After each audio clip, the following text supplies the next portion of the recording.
This is the Balanced Advisor podcast with Dr. Travis Perry, helping financial advisors like you achieve balance in their lives. All right, welcome to another episode of the Balanced Advisor podcast. I'm your host, Travis Perry. Thank you for joining us, Charlie. We have Charlie Van Derven. He is a advisor that helps advisors with marketing and business since actually 1998. He's a certified performance coach and entrepreneur. Charlie started Social Advisors in 2013 with the sole purpose of helping advisors grow influence and opportunity through digital channels. Today, Social Advisors leverages LinkedIn, content marketing, and CRM to help their advisor clients grow the right network, create influence, and draw consistent new business opportunities. Charlie, welcome to the show. Travis, thank you. Thrilled to be here, man. I appreciate the invite. Absolutely. And as I mentioned, you're an advisor to advisors, not a financial advisor yourself, but, tell us, how did you get into marketing and business development, and why did you choose working, of all people, with financial advisors? Kind of the industry chose me, Travis. I would say it that way. So I'll tell you what, this is, we get to fill some time on a podcast, so I'll give you a little length on this one. I grew up, one of the great things my parents did for me, I grew up in northern Wisconsin, started skiing when I was 3, got into ski racing, snowboarding. So I progressed actually into that channel for work. I'm 48 now. I got on a snowboard in 1986, and that honestly drove my passion for decades. I took a job as a rep in that industry with a prominent brand in Minnesota, North and South Dakota. Terrible territory for a sales rep in that industry. And so, we went about a year, and the money just wasn't there. I was enjoying the heck out of myself, but you still got to pay for life. And so in 1998, I found, I was switching jobs, quit that independent rep position. I found a little technology company. I was living in Duluth, Minnesota at the time. Found a little technology company called 50 Below. And I think I was employee number 12 or 13, and they were in several verticals, but one of those verticals was financial services.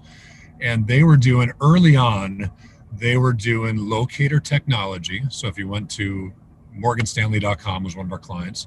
You went to morganstanley.com and clicked on the locator, put your zip code in, found the advisors near you. And then each of those advisors had a little landing page website that back in 1998 was pretty cutting edge. That was the technology we're rolling out. So honestly, this path down technology and digital, the path into financial services, kind of found me, man. It was more than me seeking it out. I love the industry. I think people get into wealth management for a number of reasons. And one of those really prominent reasons is helping other people. So I feel like by helping a base of advisors, we've got this exponential reach out to such a base of consumers that it's rewarding. It's a rewarding group of people to work with. I love that. The industry really did find you. I kind of fell into it, even though I wanted to do it much, much later. I kind of stumbled into it from a friend. And it's always interesting to hear people's stories of how they got to this industry, how they're serving it, or why they are an advisor. So that's really cool. And I know right now, you're doing something that's awesome. You're living out of a trailer for the last 10 months, traveling around. So talk about doing really cool things. I know it's off topic, but tell us why you're doing that. I mean, is it COVID related? Is it just you wanted to get out and do that because of COVID with your fam? I've always been a little bit transient in my life, even before I met my wife, and I've been married 14 years this summer. But before that time, and really, going back to the passions of my younger life, was skiing and snowboarding. I chased mountains and snow when I was a young adult, and so I've always kind of had this wanderlust. And with life and marriage and children, you got to set that aside for a little while. We have a team of 12 people at Social Advisors. Most of us are based in Daytona Beach, Florida. And we had an office downtown Daytona Beach that, just like everybody else, we started working remotely. The lease on the office came up. I called everybody and said, hey, you want to go back to the office? And they were like, nope, never. So they're loving the remote environment. And truth is, they're probably more productive in that, in that kind of private space of their own. Now we got we got to be a lot more cognizant of team building activities when everybody's working remotely. But I feel like done a good job with that. So we closed down the office like everybody else, and so I'm working out of the spare bedroom for a few months. And my wife, who is also akin to adventure, we said, hey, let's get a travel trailer, and if we're going to do that, let's hit the road. My kids are 11 and 13. We had, there was no plan to put them back in a classroom in the chaos that was going on through the pandemic.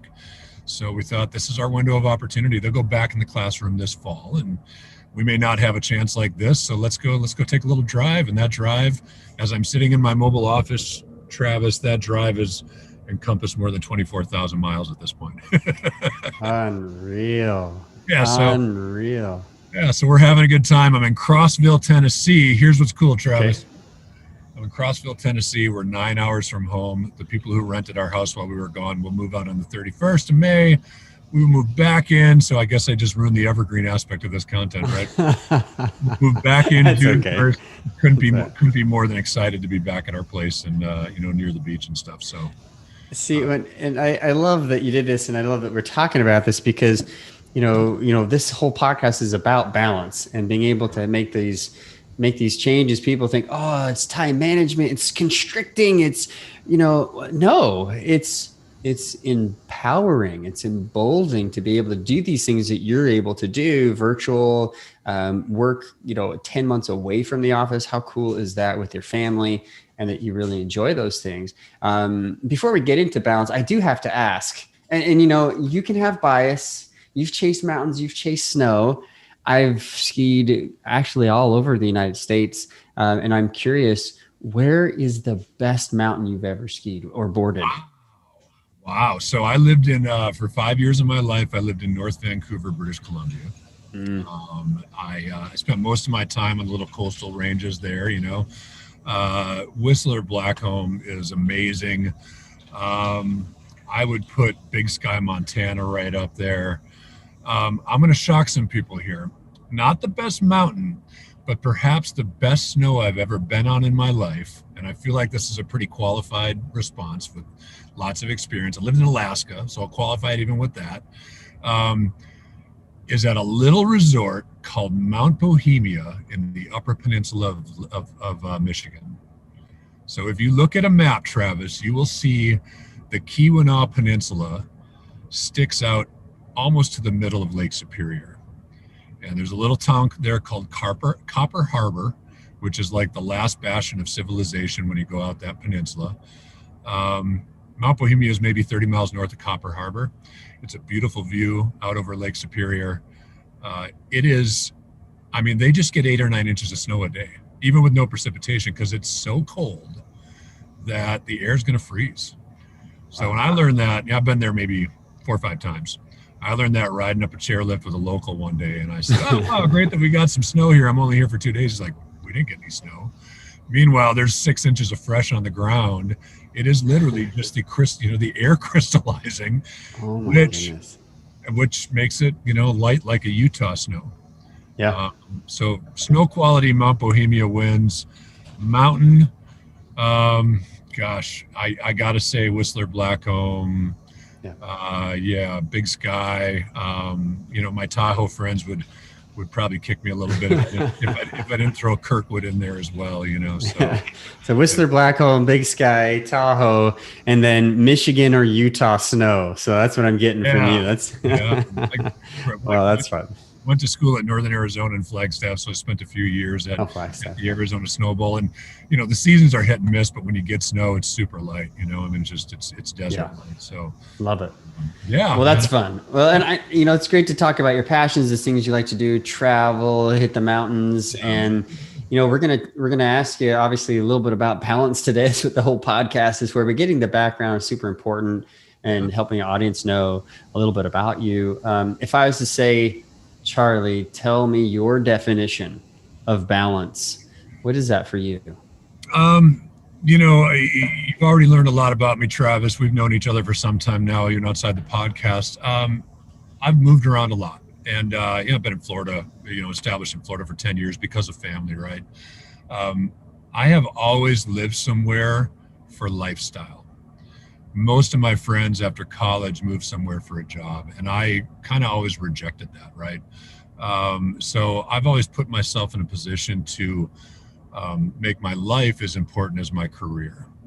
And maybe they're not even separate, right? I mean, they kind of complement each other. But, for example, in Florida, we live, we live across the street from the ocean. It's not as impressive as it sounds, by the way, but we live across the street from the Atlantic. So in 30 or 40 minutes, I can jump out and catch 3 or 4 waves, which again is just something I like to do. Marrying a Florida girl kind of took that snowboard thing away. So, or at least made it, a little more difficult to do on a consistent basis. So, being able to be in the ocean, even if it's just for 15 minutes, 30 minutes, that I think is a great example of speaks to the balance. I'm working a lot, right? I mean, I'm up at 4:30, 5 o'clock every morning, cranking out the stuff I got to do before the day starts, because by 9 o'clock Eastern time, now I'm reacting to things mostly. So in order for me to accomplish things, I've got to be up early in the morning. The only way I can sustain that is if I am, if I'm taking little breaks throughout the day, or maybe the RV trip is a little break throughout life. Not that I'm not working, but being able to mix things up so they don't become stale and stagnant, and I can focus on physical well-being as well as the career-oriented stuff. So really putting myself in a position to do the things I want to do in life. For me, a lot of that is recreation. For others, that's probably something different.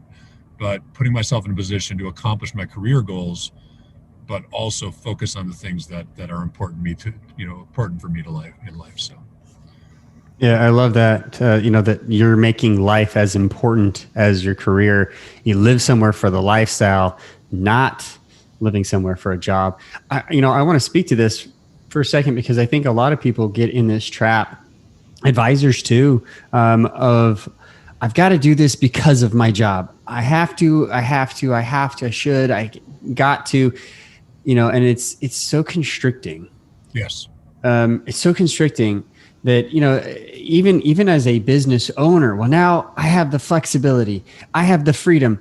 Yes. And if you're not careful, you're going to create a job out of that job. Just like, the E-Myth author, Michael Gerber, is famous for coining that can be a trap.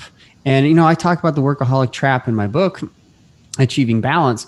And, if just as you mentioned, I think that barrier that you set, that no, I'm doing this for a lifestyle, not for a job. Job is part of life. You and several others that I know that I've interviewed on this podcast have very similar ideas when it comes to this balance. I just call it balance, not so much maybe work life, because I know others call it like life work, like Derek Notman, and he's also kind of a nomad and has a very similar lifestyle as you do, kind of traveling around being virtual, and helps other advisors do that. So I love that about you.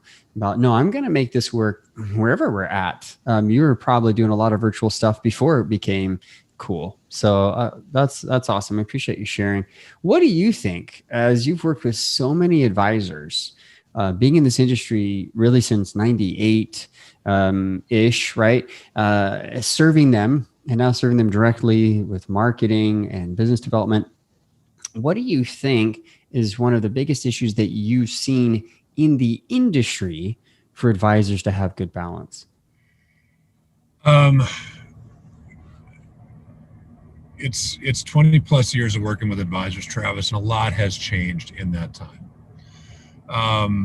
I think what I see is that there's a greater concentration today on advisor wellness, on not only for themselves, but also for their clients, really a focus on not only financial wellness, but in overall wellness, right? If I look back at conferences that I attended in, 2000, 2001, 20 years ago, and this is an interesting observation, really. The advisor that, for every evening needs to be with a client, needs to be out to dinner, needs to have a couple of drinks, needs to be entertaining that way. It takes such a toll on lifestyle, right? It takes a toll on someone's body mass index, potentially abusive substances as it relates to alcohol. I'm all for, for fun stuff in moderation, but it's not even just a little bit, but there's such a significant focus now on wellness from a lifestyle perspective that advisors are much better, for whatever reason, at controlling their day, right?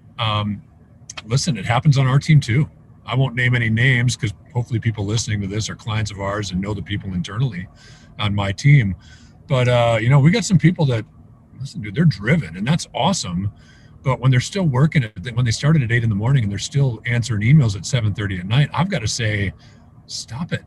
So for 2 people on my team, literally in the last 60 days, I've said, all right, what's your morning look like tomorrow between 8 and 10? And they go, oh, I don't have a whole lot going on. All right, how does that look for the next week? And they go, I got a couple calls. And I read, all right, cool, let's block that.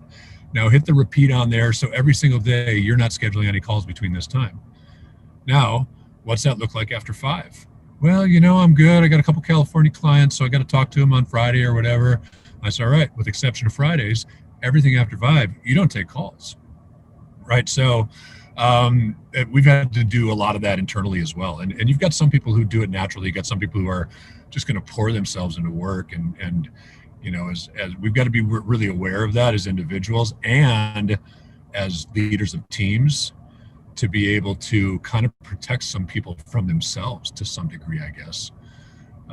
So yeah, I think you're getting back. I don't know if I answered the question directly, Travis, but I really think that the inability to control someone's day is probably the biggest issue that they have with balance. The inability to put themselves first contributes to that. Yeah, in a time where, as you mentioned, there's a greater concentration on wellness, advisor wellness, and they do have the ability to control their day much better than probably ever before in the industry. I mean, we've got virtual setups. We can work from home. We can do pretty much whatever we want to, from wherever. I have people who are saying, I'm going to move to this island in the Pacific, and I'm going to set up my hours from here to here and try to create and scale my business. Like, we can do that. It is phenomenal, the opportunities we have. However, what you just mentioned is so key. Protecting people from themselves, these driver personalities. And I think why I really wanted to help financial advisors is because there are so many driver personalities that are drawn to this industry to produce, to lead and guide others, that it's created this workaholic lifestyle for so many, even though what's being sold is freedom, flexibility, and financial, amazing return from their efforts. And it's kind of exacerbated. So I agree with you. I think there's a huge concentration. Protecting people from themselves is big. I love your example about even your own team. Like, hey, you got to set some limits. You got to set some boundaries. Let's talk about for you, because obviously, we can talk skiing, like there's out of bounds areas, right? There's boundaries in the mountain that you respect. Yep. Because if you don't, there could be huge consequences. Now, I know guys they backpack and they go up there and they're finding these out of bounds areas, and that's like they do for serious skiers and stuff like that. And that's maybe something we can talk to, but kind of comparing that, let's talk about you as an advisor to advisors. What are the biggest issues that you've, dealt with, are dealing with now? You're in a trailer, you're in your truck having this podcast. Like, there's things that you've got to be able to do and be flexible. But what are some of your biggest issues to try to keep that balance that you mentioned earlier? Yeah, well, first, Travis, I'll mention that, because I know we're recording the Zoom call as well, and, and the audio later. So those on audio can't see it, but I'm actually in my mobile office, which is the truck that I used to tow that trailer. So those who are watching Zoom, anyway, you're sitting inside my Toyota Tundra with me. It is, so here's what's funny. It's not just me and the family in a trailer. It is me, Travis, my wife, my 2 kids who are 11 and 13, 2 dogs, 2 ferrets, and a lizard. So we're like a mobile zoo, man. So there is there's a difficulty of working with this, and I am putting in full days most days. We try to take 1 or 2 afternoons a week and go be a tourist wherever we are. It is the tight confines of what we're doing, and unfortunately, I feel bad for my family because, frankly, our business is what drives most of our economics in life, and so they've got to all kind of adapt to what Dad's got to do for the business today. That's the hardest part about this. And I can't, after we're 9.5 months into this thing, again, we'll be home in 11 days, but who's counting, right? We're all counting down like crazy. The one thing that I miss is a dedicated office space. The one thing that I miss is not having a card table laid out with just enough room for a notebook, my laptop, and a cup of coffee, spread out a little bit. So in this lifestyle, the mobile lifestyle we've chosen for this past year, there's not a lot of difficulties, frankly. And I hide them, I'll go out and you see them because I know you comment on them, but the videos I make for LinkedIn right now are me stumbling out of the RV door.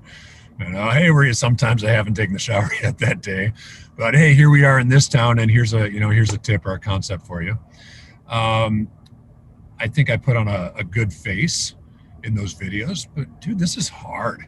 It really is. And that's the part that I think I try to do a good job hiding. This year has not been easy. It's been an adventure. We've done some wonderful things and created memories we'll have forever. But it has been a really, it's a decision that you look back and you go, I immediately regret making that decision, but let's stick with it. Now I can't replace taking my kids to Manhattan for the first time. I can't replace, because it's during pandemic, like the mall in DC was nice and chill. So we rented some scooters and, rolled up and down the mall for the afternoon, and camping on the battlefield at Gettysburg, and watching the colors change as we drove across from Vermont to Michigan over to Wisconsin. And, we can't take those experiences away, but it's been a struggle from a business perspective. It really has. 'Cause, honestly, the days still start at 4:30, and a lot of days they still wrap up at 6:00 in the evening. It's important that I block off 2 afternoons a week so that we can go be tourists wherever we are. But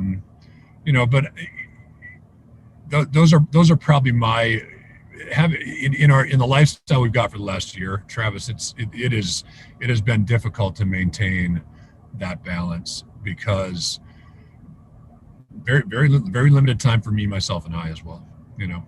So yeah. So those are the biggest issues we've got, no doubt. Well, kudos for the Tundra and the 2 dogs. I'm not sure about the ferrets. I've never owned them. And the lizard, I'm sure the kids love those. Yeah. But the ferrets and the dogs, do they get along? I mean, do you have to keep those separated? Just recently. So, so the ferrets, there's 2 of them. They're like they're combined 3 pounds of fury. And we always kept them separate from the dogs because we were worried about what would happen. The dogs attacking the ferrets. Not that they're mean dogs, but they're little rodent type things. The opposite is true, Travis. We've been letting them mingle a lot. It started off heavily supervised. It's not supervised at all anymore. And I don't think ferrets have fear, man. My dogs are, one of them 50 pounds, the others, maybe 65 or 70 pounds. Dude, they will bite those dogs. I mean, they're first off, they're That's awesome funny. Little pets. They're super smart. They got a little musky smell to them, but if you don't wash them too much, the smell isn't too bad. But they're a little, pardon me, but they're a little bad. Like they're biting these dogs that are, literally 60 times their size. Wow. So, I mean, that's fun. I mean, and that adds to it. Like, you've family, you've got animals. But then, what you're saying is the family really has to adapt. And you've done all sorts of adaptations. You have this card table. You've got, 2 afternoons where you make sure that you get to be tourists, right? And wherever you go. And, there's difficulties like you mentioned. I appreciate you being honest with us. I mean, it's part of this podcast is there's so much great wisdom out there, but yet we're all in different challenges. And for the last year, I mean, this has been your challenge. Challenges to have balance, whatever that is for you, listeners out there, are going to be different. But I think the principles are same. I mean, I'm at home in a tiny little office since COVID began. I used to have an office I could go to, and this was sort of my Friday office, but this has been it.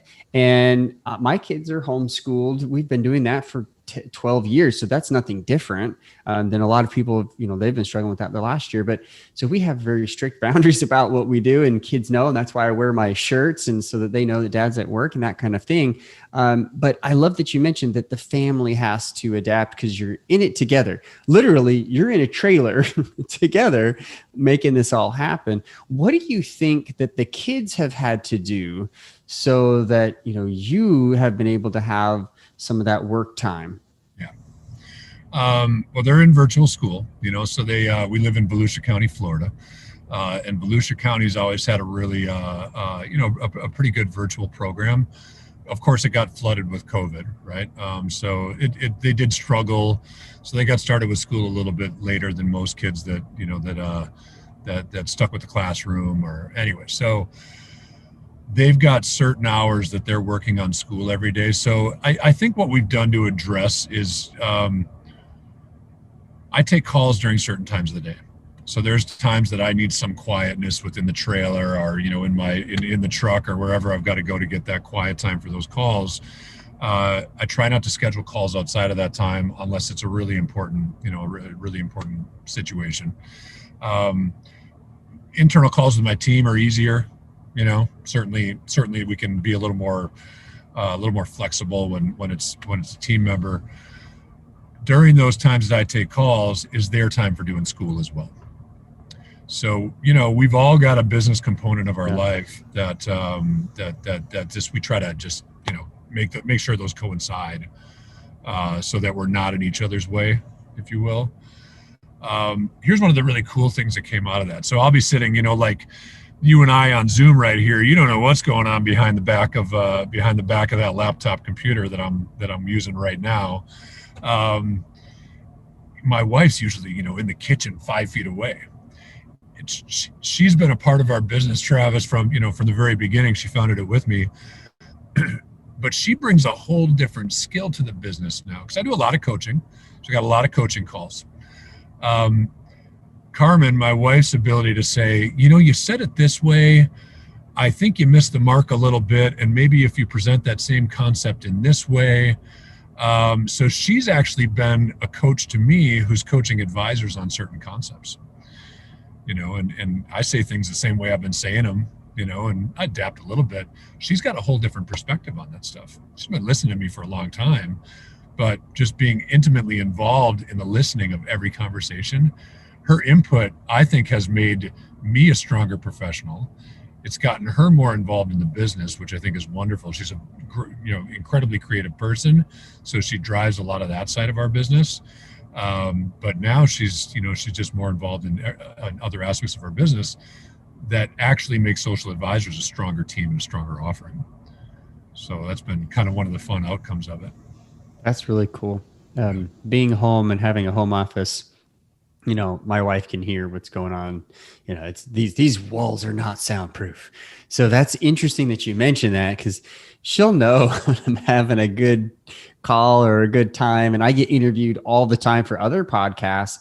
So she's heard me, and she will do something very similar. Like, oh, that's interesting. You said it like that. Why did you say it? But having your wife actually even more proactively involved in the business, because, she's in the business of helping, these 6 kids here at home and doing their thing, but having your wife listen in and coaching you, that is actually one of the keys that I have in the Make Time method of having accountability from your spouse. So that's really cool that she does that, and that it's helped you. Was that something that just just kind of happened naturally then, and just sort of as you were doing stuff, she's like, hey, sort of serendipitously, and you've been willing and humble enough to listen and take her advice? Well, I learned long ago that she's way smarter than I am. I'm married up, so we all do. Yeah. Well, we better, right? I mean, we gotta get stronger. It just kind of happened naturally. And here's one of the cool things too, is we're close to launching a new website. And, so for the last, let's say 30 days, 40 days of when I'm taking coaching calls or, whatever I'm doing, when I'm communicating verbally, she's taking notes in a notebook. I didn't even know she was doing this, Travis, but she's just jotting down the ways that I explain things. Right. And so as we're writing copy for the new website, and she's a technical writer by education, by skill. So as we're writing copy for the new website, she just pulls out all this stuff that I've been saying on our calls. We modify that for written copy. And it's not only has it helped me become a stronger coach, and I've got my own biases, right? I mean, I present things in a certain way because I think that's the way to do it, but not everybody receives that message the same way. So having her input allows me to convey messages in a different way that might resonate better with somebody. But it's also been just, wonderful catalyst for the copy that we're putting together for the website. So that's been a pretty cool byproduct of it. That's way cool. That was really beautiful. And I just the other day was reminded, Russell Brunson told me, hey, and a lot of people, but I like to say, pretend I'm there. He's like, hey, record everything. Yeah. Record everything. So your wife is following that, she's a writer, so she's recording it. I mean, we could turn on a camera and record, we could turn on audio and record it.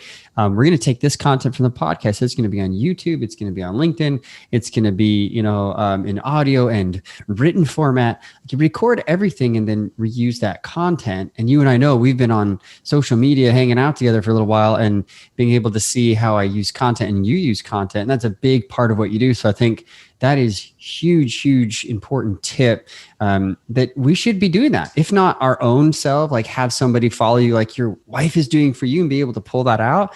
Genius. She's genius. And you're a smart man for marrying her. And what I love about this whole thing, and this is a great segue into what you do, Charlie. What I love about this whole thing though, and what the principles I like to pull out of this is your kids are supportive, right? You guys have a plan. You're working this plan and there's a reward. It's not like we're going to be in this trailer. We're not going to do anything fun. No, like you guys know you're going to do cool things. They're going to do their work. You're going to do yours. And you're showing your children how to have balance. You're teaching them by example. I love it, love it, love it. So number one, that's fantastic. And then the fact that your wife and you are so supportive, obviously she's active in the business, but even spouses who aren't active in the business can be supportive and can be helpful with staying balanced and being excited about the time where you're not working and going doing fun stuff together. And so hopefully you guys do that alone. Do you get time alone? Are you able to take the wife out and do fun stuff while you're out and about? Yeah, my kids are, I would say, a pretty darn responsible 11 and 13 years old. And so we're comfortable leaving them for a little bit. And if we leave the dogs here, we feel like that's a, extra layer of security.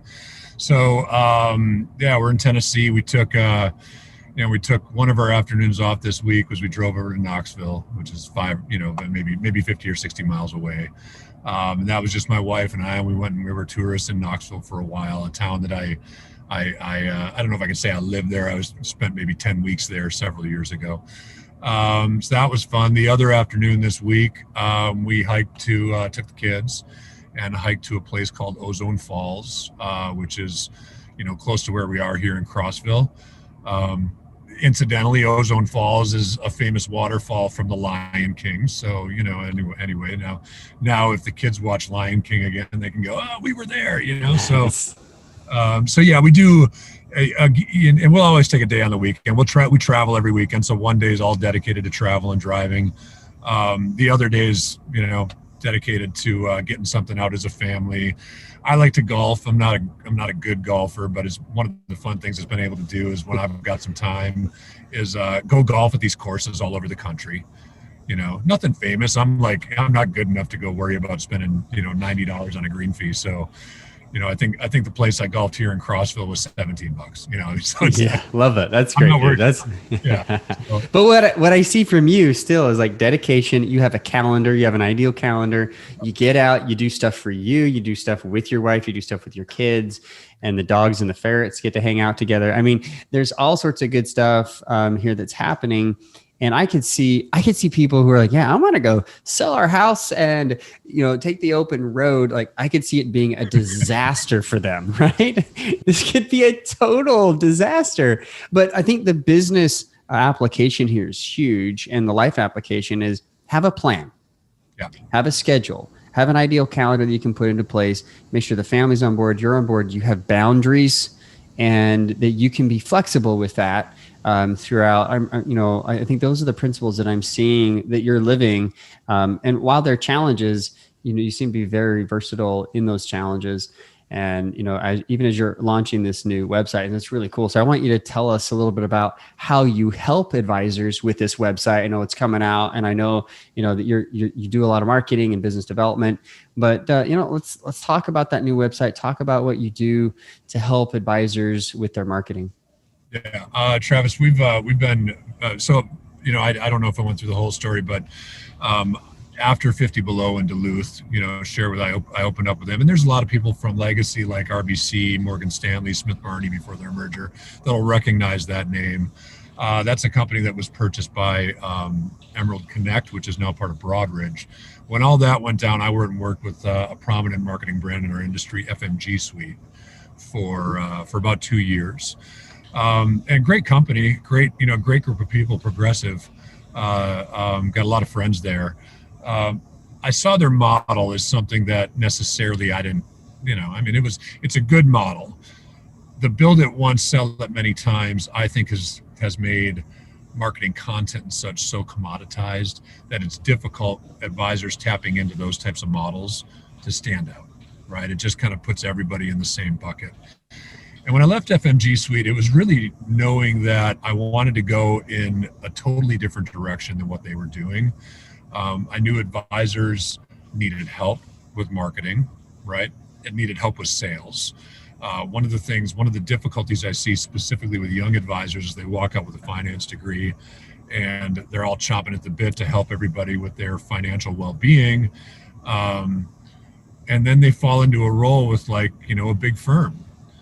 And they don't realize that what they did was walk into a sales career, right? And so I see that, and I shouldn't say just young advisors, because I see that as a challenge for older advisors as well. So, anyway, after FMG, we founded Social Advisors in 2013.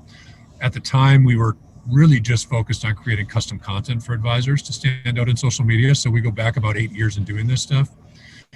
I will tell you, one of the difficulties we had early in the business was, great that you put a post up. How do you demonstrate ROI for that post or that blog or whatever it was that you created?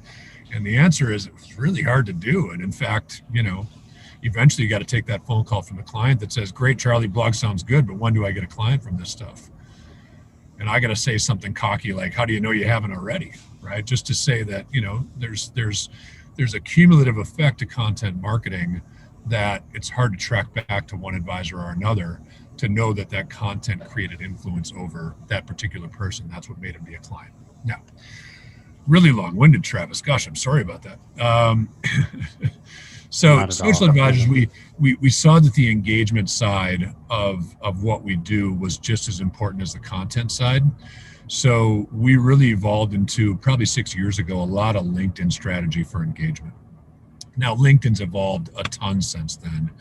And it used to be 5-6 years ago, you could throw a really salesy direct message out at somebody and, book meetings consistently. You can't do that anymore, right? This business is based on relationship. This business is based on building trust with people. Sending out a salesy message on LinkedIn through direct messages, that's a bygone thing that if you're still doing it as an advisor, back off it. You got to really be focused on rapport and relationship to be effective. And so our evolution as a business has gone to that direction where we've gotten away from being this content LinkedIn company to really being a full sale business development partner to our clients. And as I see it, there's 4 steps to business development, right? You've really got to know who it is that you want to prospect, right? Advisors have been told for years and years you need to develop a niche. Some of people are hesitant to do that based on the fact that they think it means they can't work with others outside that niche, which couldn't be further from the truth.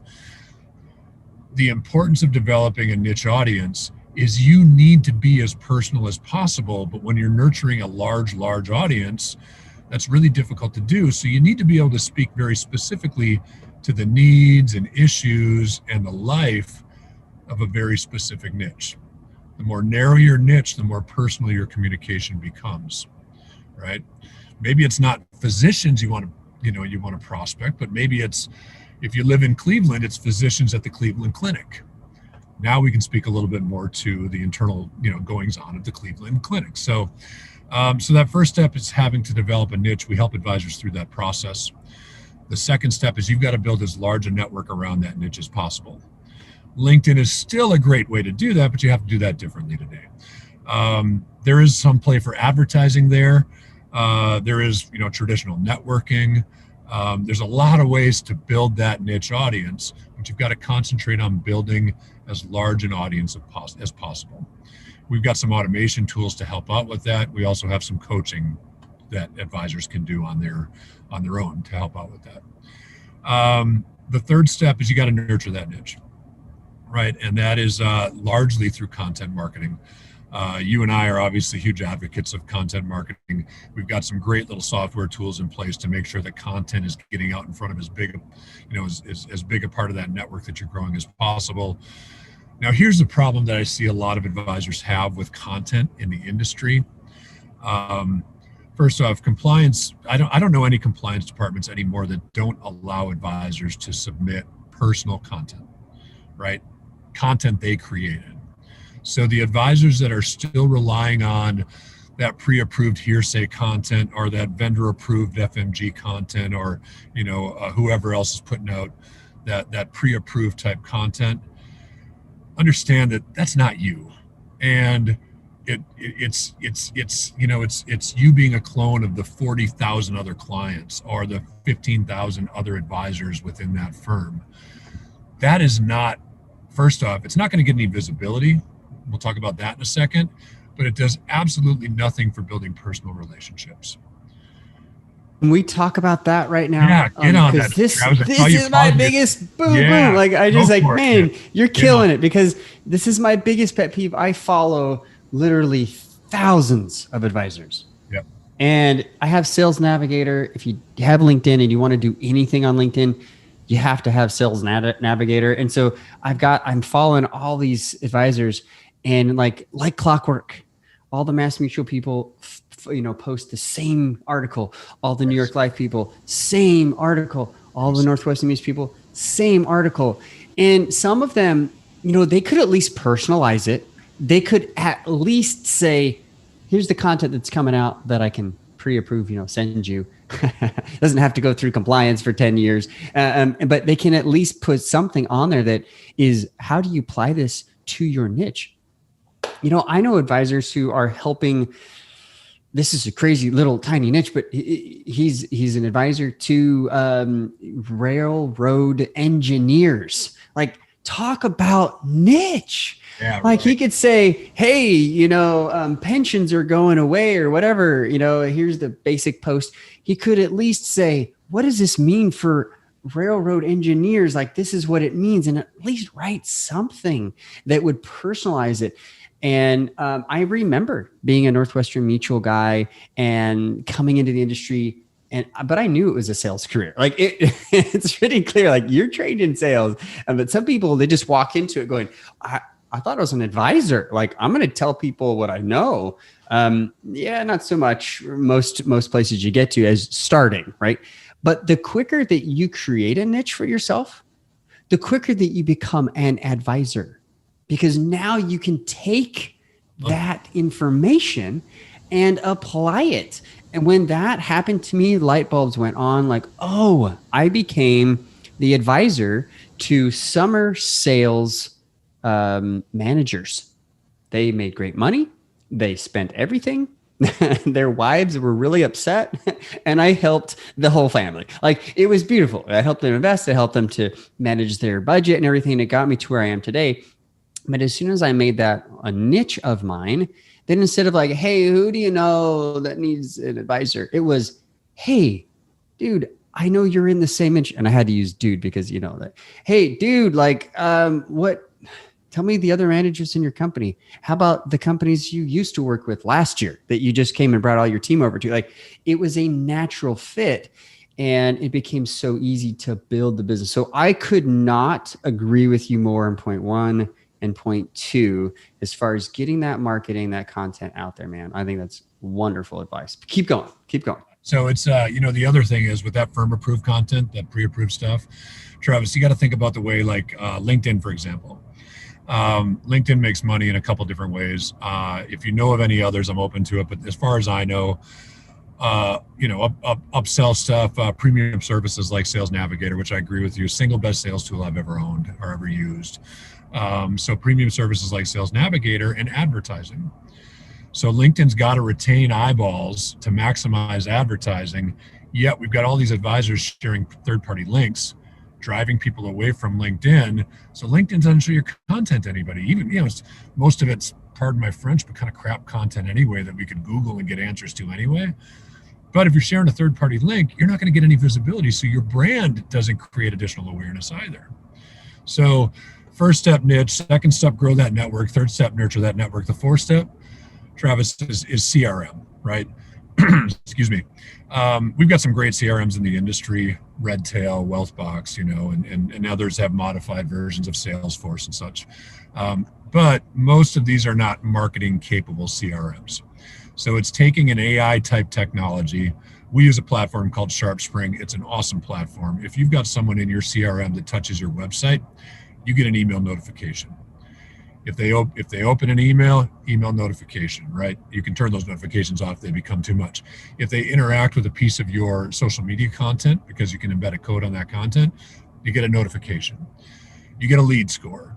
You can see every bit of interaction they've done on any communication you've had, so that when you're reaching out to this network of 50 people, 500 people, eventually 3,000 people, exactly who's keying in on your messaging, so that you can be doing outreach to the right people. So Travis, the short answer is we're partner, we're business development partner to our financial advisor clients. It is our goal to make every one of our clients an influencer over whatever network that they want to grow, whether that's 500 people or 5,000 people. It's our goal to put the right content in front of the right people. And a lot of that content is personalized content that tells a story. Here's a great example. And the advisor that I'm talking about, if they listen to this, they know exactly what I'm talking about. I'm talking about them. So we got an advisor client. We helped him make a post. There's a picture on Facebook of he and his dad and his son all went to the same university, just their hands, all wearing their class ring. And it was a very personal post about his alma mater and his family. And we related it back to education planning. It's so simple to bring a financial concept forward, but still tell a personal story that people can identify with at the same time. It doesn't hurt that university they went to is in the town that he's also doing he's also service. Yeah, so that's great. It draws a huge part of his network too. So it's being thoughtful about the content, making sure that you got a personal message along with that financial expert message. And that's what we do, man. We just, we help advisors set up semi-automated business development processes, CRM administration, content development. And it's been great, man. We've been doing it for the better part of 8 years, and we continue to grow consistently, and, love the people we work with, love the team we're building. It's been a fun ride. Man, Charlie, you've been an excellent guest. You've been able to give us some incredible words of wisdom, advice applied to what's really going on right now in your life as you're traveling the world. Also, these 4 pieces: know your niche, don't be a clone. I call it don't be a clone. Nurture your LinkedIn brand awareness, and, CRM. I have a CRM that is incredibly intuitive for what I do. I don't have to have all the compliance features of it. I know it's a big deal for a lot of advisors, but, I've never heard of Sharp Spring. So we're going to have to chat, and we're going to have to, get some more information. But I love your example of applying, that education plan. It's something personal, people that want to, understand a little bit more about it and can relate to it. Great stuff.